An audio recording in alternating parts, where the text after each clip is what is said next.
right there on top of the moon. We could sit and do nothing. I wish we were bold to just fly away.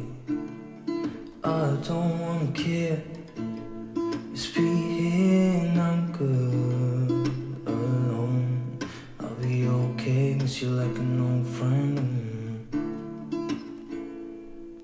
Too scared now, thinking I should call up, I'm not.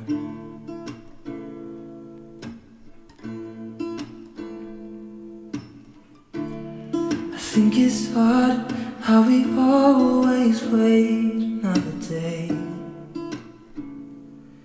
how we watch things that kids walk away.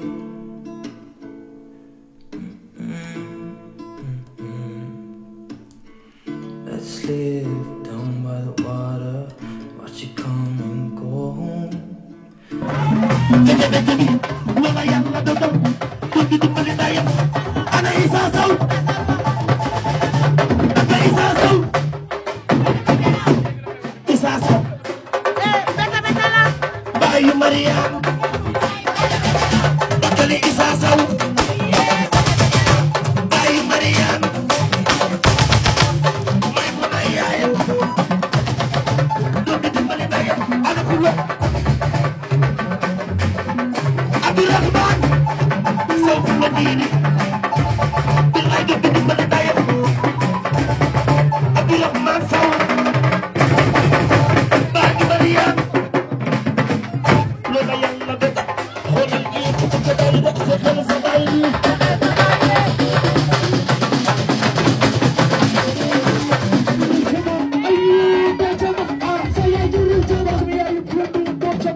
Follow me,